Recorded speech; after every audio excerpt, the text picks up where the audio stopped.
Welcome to the HCI family of podcasts. We're your source for personal, professional, and organizational growth and development.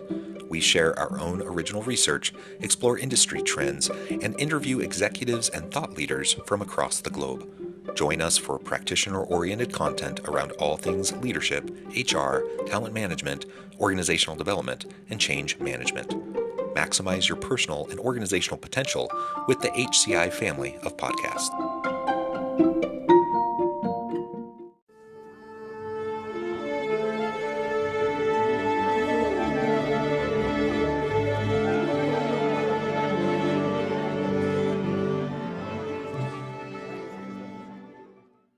James Ricci, welcome to the conversation today. Great to be here. It's a pleasure to be with you. You're joining us from Canada. I'm south of Salt Lake City in Utah. Montreal, I believe you said. It's a pleasure to have a chance to sit down and talk with you about the future of sustainable personal mobility and how tech is changing how we get around.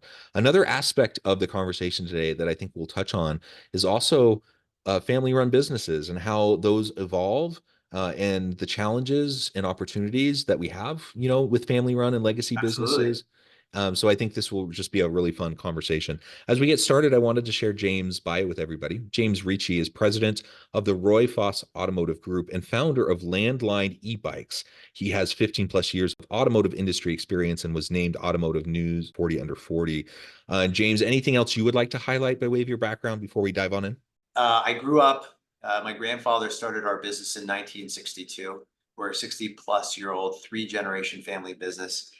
And I'd be lying if I told you that I had any goals earlier in my life of actually joining our family business. Through a roundabout series of circumstances, I graduated, postgraduate, got my master's, and found myself a couple of months later selling used cars. So it was a pretty drastic shift. So, today we're excited about our future, where we're at today. And in addition to, thinking deeply about where the future of mobility is going, I'm also passionate about, leadership within the context of legacy businesses. So that's pretty much it. Yeah, well, that's excellent. And I'll say too, just from the outset, I'm a university professor. I think the audience, people who tend to tune in on a regular basis know that. So that's my main gig, but I've always done consulting work. And I've done a decent amount of consulting, lots of tech startups and, kind of traditional larger corporations and such. I've done a number of consulting projects over the years with rapidly scaling family-run businesses. And it's been fascinating to me. So you have like multi-generational family-run businesses that at one point or another, they decide either the family group decides it's time for us to grow and scale. Or maybe they bring on some outside capital group or somebody, and then they get that pressure to then grow and scale. And it is interesting to say the least as you make that transition or attempt to make that transition and what it looks like to scale. Especially scaling is always hard, but especially within a legacy organization within a family-run business, it's challenging. So I think everything that we're going to be talking about today is going to be couched within that context of this kind of an organizational setting and dynamic, which I find fascinating. Okay, let's go ahead and dive on in and talk a little bit more about, with your experience in the automotive industry and with sustainable transportation, what have you seen over, say, the last 10 years as some of the biggest trends? And then we can start to get into like what we're doing now to lean into these opportunities in a meaningful way. Yeah, absolutely. So there's been a lot of change, especially in this kind of post-COVID realm of the past few years. The way that I look at it is there's really what I would call four major trends that we're observing. The first trend is electrification, or perhaps more accurately, a shift towards more sustainable alternatives to the traditional combustion engine. So really a shift towards zero emissions. The second is the emergence of autonomous tech. Now that comes in the form of self-driving capabilities. In General Motors product, it's called Super Cruise, for example, where you can have hands-free driving on freeways, or in Canada, we call them highways. And the next kind of trend that we're seeing is connected vehicles. So, we're seeing a shift from vehicles, cars and trucks having, this in vehicle dashboard and electronics modules being an afterthought to a shift where it really is a computer on wheels. And a lot of the value, in addition to getting from A to B, will be unlocked in how the vehicles connect with each other on the road from a safety perspective, how they connect to the other devices that make our lives valuable. And there's a whole host of interesting thoughts around the future where you could leave your car in your driveway, and overnight through an over-the-air update, you get new features that you didn't have the day before. So Yeah. that's really connected vehicles, and that's really interesting. And then I think the last major trend is a shift, just a general shift. We talk about software eats up most industries, but a shift to the convenience economy. And what I mean by that is the Amazonification of the car business. And we saw, especially during COVID, a lot of dealer groups trying to pivot towards an online sales model out of necessity, so selling vehicles online, and by and large, limited success for a variety of different reasons. But what we are unequivocally seeing right now is a shift, maybe more to omni-channel. So better online experience that speaks more to the in-store experience, and better sharing of information between those flows, so our customers have a more connected experience. So electrification, autonomous tech, connected vehicles, and the convenience economy. Those are the major trends that we're tracking, in our business. Yeah, super interesting. And I'll just also add, so my own personal experience, in this space, not professionally, but as Yeah, a consumer. We drive two electric vehicles. We have a third hybrid family vehicle. I have an electric scooter. I have an electric bike. So like for the last decade or so, that's been the space we've been in, and yeah, we've kind of leaned into that as a family. And we decided, we have solar panels on the house. We're gonna try to yeah, go fully electric for our transportation, et cetera. And I've definitely seen massive improvements in the technology over that time. And in fact, our one of our electric vehicles is getting old. Like it's a 2012, so it's 12 years which old. model? It's a 2012 Nissan Leaf, and Okay. uh, and lots of people are like, how is that?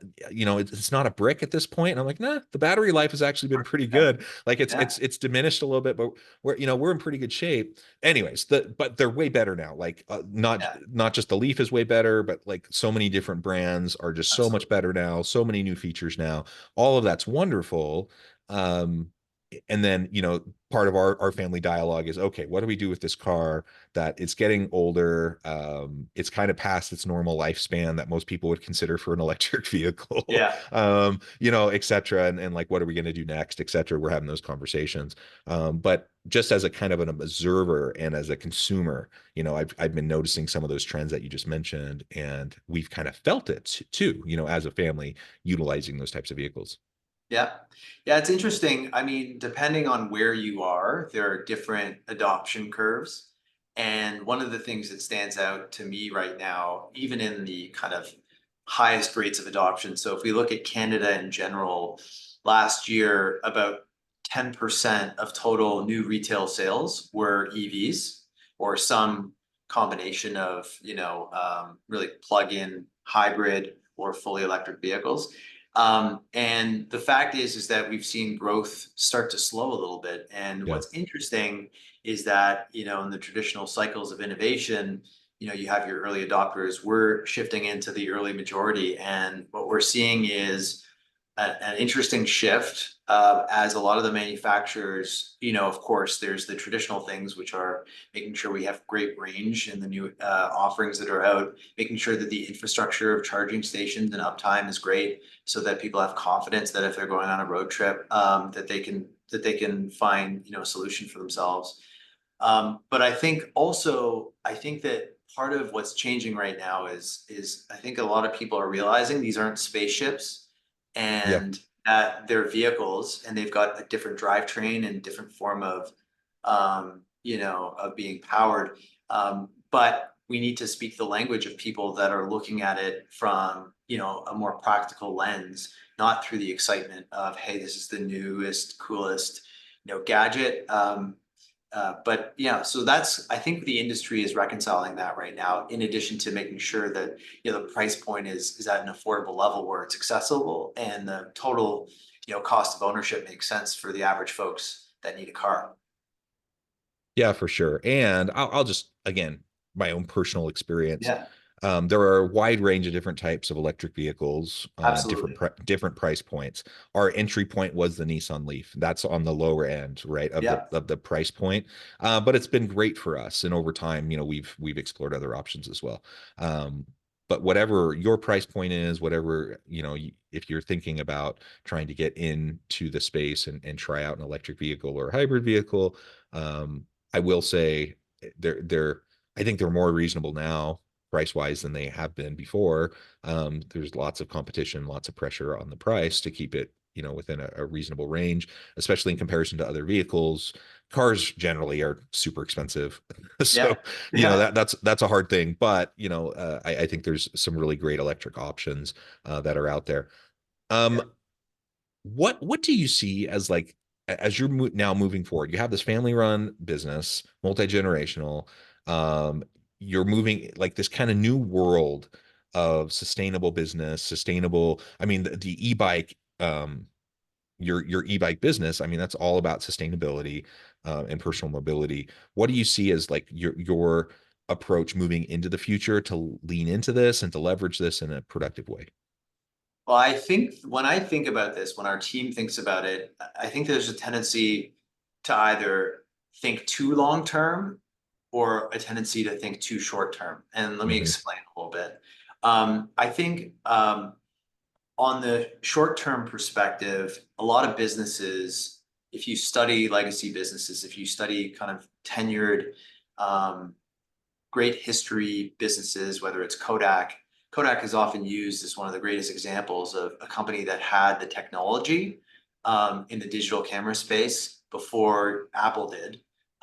And their focus, and arguably from the perspective of the board of directors of Kodak at the time, their perspective was, hey, listen, we're making so much money on this photograph production business. Our margins are high. Why would we compete against ourselves and invest and really contribute to our future demise? And so I think there's a tendency with legacy businesses. On the one hand, we have to stay in business today. We have to make sure that we're generating positive cash flows, because I think a lot of people get swept up into mass hysteria of investing in the newest trend or investing in, whatever is getting a lot of attention, to the neglect of, hey, listen, we still have this core business of, ICE vehicles that need to be sold, and we've got customers that have that as a preference.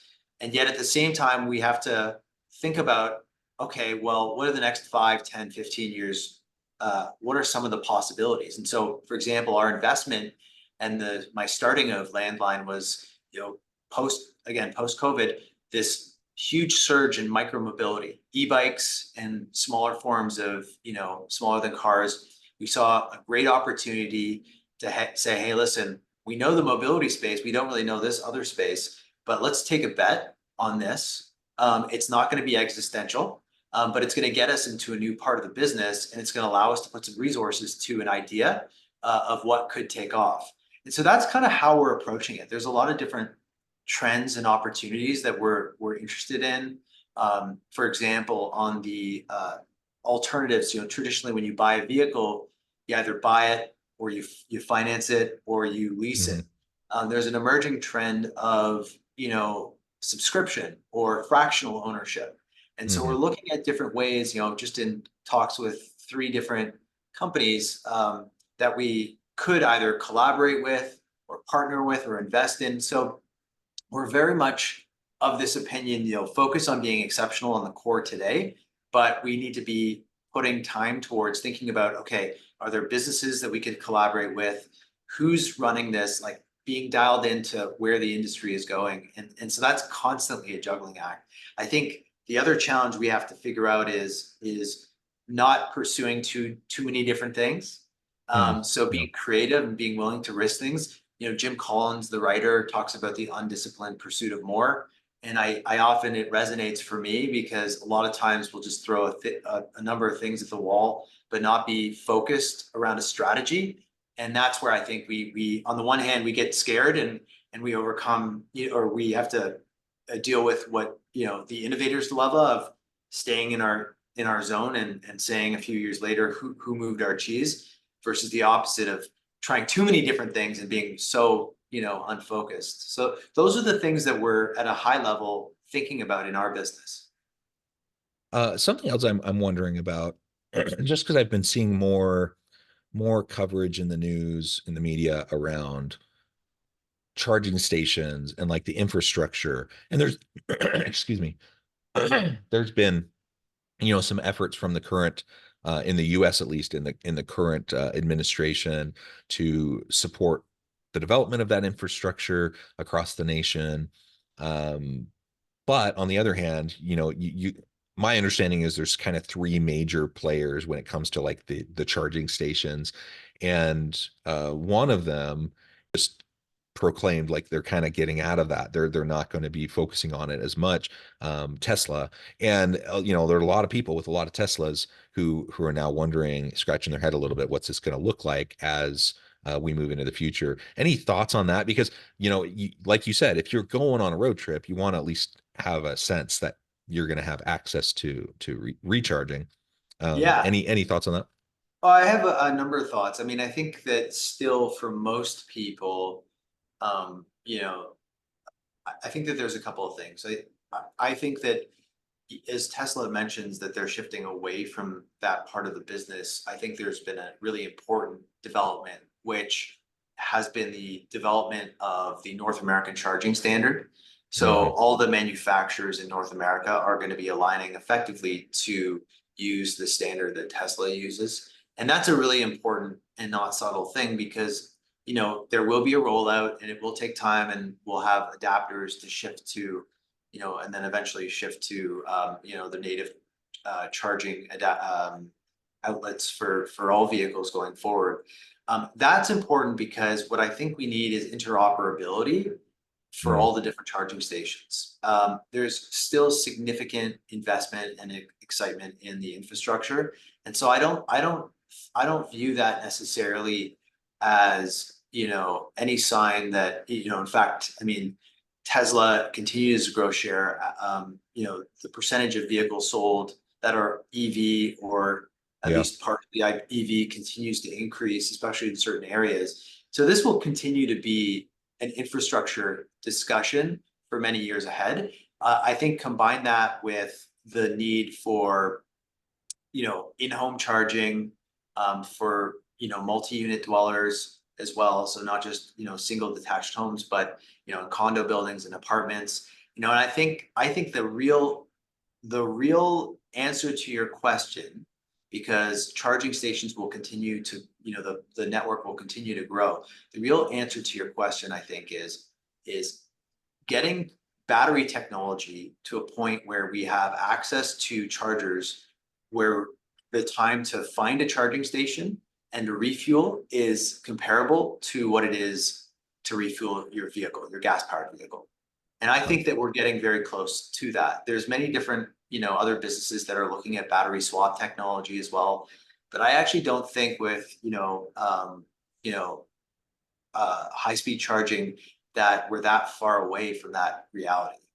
So that's where, I think that combination of one standards, access to, where somebody on in a GM vehicle has access to the Tesla charger and it's seamless and you've got an app that's native to your, the manufacturer or the brand of the vehicle that you have, where you can see, and have confidence that this charger is available, the uptime, is going to be there. I think that we're on the brink of that, and that mixed with battery tech that it allows us to charge faster, is really going to help with adoption going forward. Yeah. Well, that is super cool. I'm excited for that.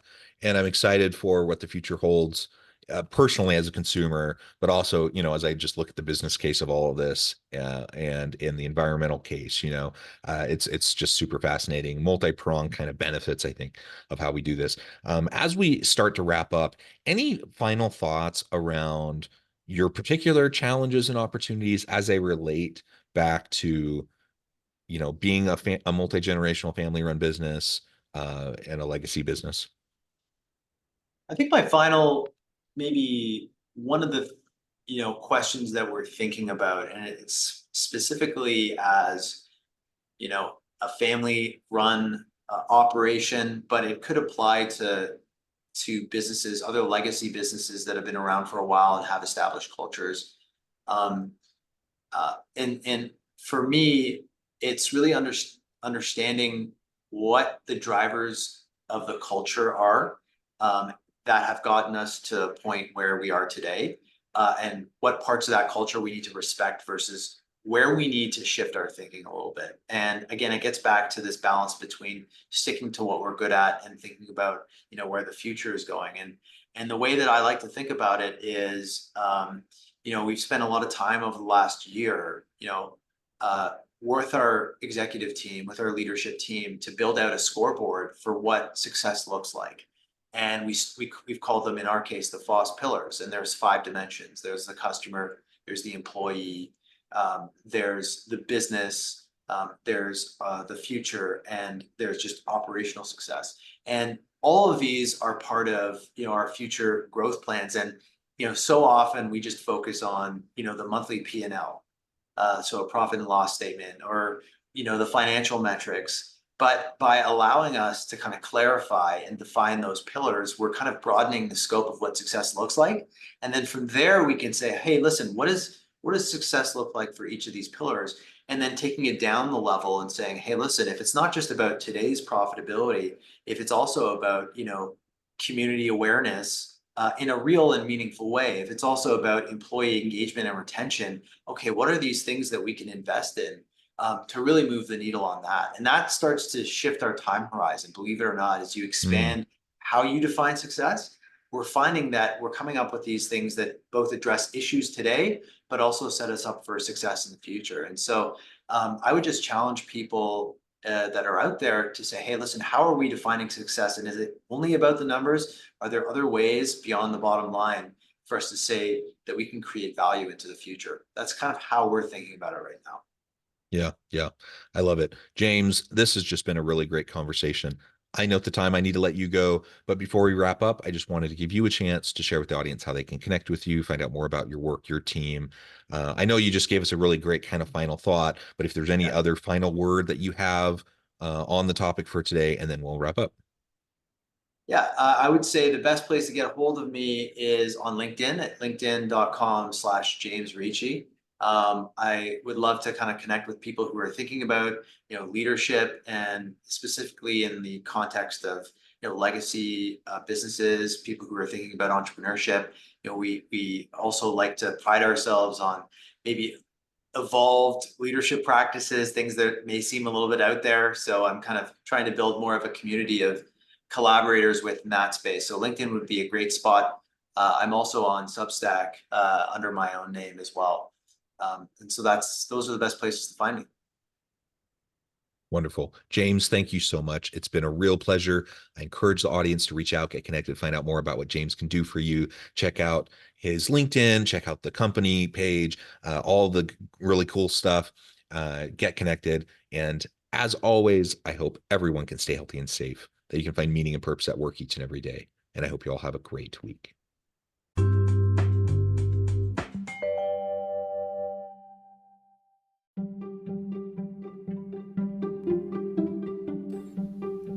Thanks for joining us for this episode of the podcast. We hope you stay healthy and safe, and please join us again soon.